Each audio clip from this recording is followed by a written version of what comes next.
Ang simula ng sinaunang daigdig at ang mga piniling tao ni Jehovah. Part 2. Noong unang panahon, bago pa sumikat ang unang araw at bago pa marinig ang huni ng ibon, ang sansinukob ay walang laman at katahimikan lamang ang naghahari. Doon nagbangon ang amang Jehovah, ang walang hanggan at ang makapangyarihan sa lahat. Sa pamamagitan ng kanyang tinig, nagningning ang liwanag, lumutang ang mga ulap, at tumubo ang mga bundok at kapatagan. Ang tubig ay umagos na parang awit, at ang hangin ay huminga ng buhay sa bawat nilalang. Mahal ng Diyos ang kanyang nilika, at ang tao ang kanyang ginawang pinakamahalaga. Ngunit sa pagdaan ng mga salinlahi, lumayo ang tao sa daan ng katuwiran, kaya't pumili siya ng mga tagapagdala ng kanyang layunin, mga taong magiging halimbawa ng pananampalataya, ngunit lahat sila'y may kahinaan. Noah, ang tagapagdala ng arka. Sa panahon ng laganap na kasamaan, tumindig si Noah bilang matuwid sa utos ng Diyos. Nagtayo siya ng arka, isang dambuhalang barko sa gitna ng tuyong lupa. Pinagtawanan siya ng marami, ngunit nang dumating ang malaking baha, siya at ang kanyang pamilya lamang ang naligtas, kasama ang mga hayop na dinala sa arka.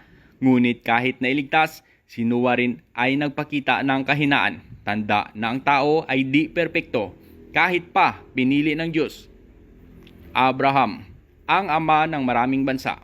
Tinawag si Abraham mula sa lupain ng kanyang mga ninuno. Dinala siya ng Diyos sa isang lupaing pangako. Sinubok siya ng husto, maging sa puntong handa niyang ialay si Isaac, ang kanyang anak. Ang kanyang pananampalataya ay naging sagisag ng pagtitiwala sa Diyos. Ngunit siya man ay minsan naduwag at nagduda. Nagpapaalala na ang tao, kahit matuwid, ay may takot at kahinaan. Moses, ang tagapagpalaya sa ilalim ng tanikala ng Ehipto. Tumindig si Moses bilang pinuno. Hati ang dagat sa kanyang kamay at ang bayan ay tumawid na ligtas sa bundok Sinai. Tinanggap niya ang mga kautusan, batas ng Diyos para sa kanyang bayan. Ngunit si Moses sa sandali ng galit at pagkukulang ay hindi pinahintulutang tumuntong sa lupang pangako. Isang paalala na kahit ang dakilang pinuno may hangganan bilang tao. David, ang hari na pastol. Mula sa isang pastol, naging hari si David. Pinatay niya si Goliath. Nagdala ng kapayapaan at umawit ng mga awit para kay Jehovah. Ang kanyang puso ay laging nananabik sa Diyos. Ngunit siya rin ay nagkasala ng dahil sa pagnanasa. At ang kanyang kahinaan ay nagdulot ng lungkot sa kanyang pamilya at bayan. Solomon, ang hari ng karunungan. Sa kaharian ni Solomon, yumabong ang Israel.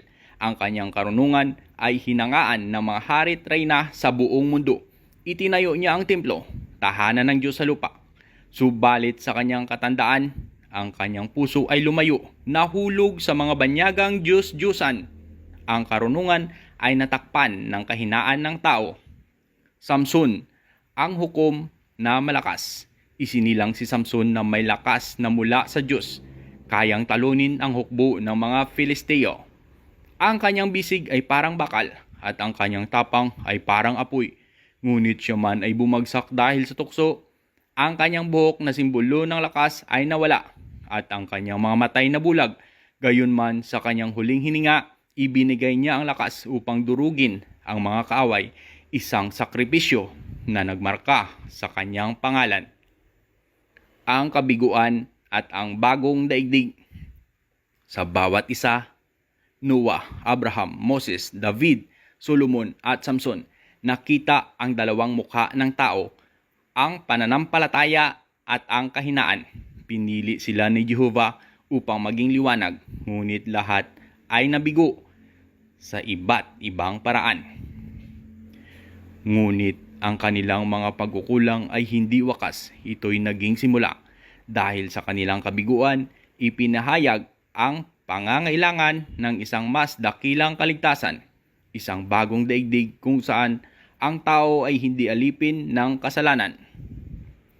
At sa pangakong ito, nagsimula ang paglalakbay tungo sa bagong sanlibutan na puno ng kapayapaan, katuwiran, at pag-ibig, ang bagong daigdig na walang luha, walang kirot, at walang kasalanan.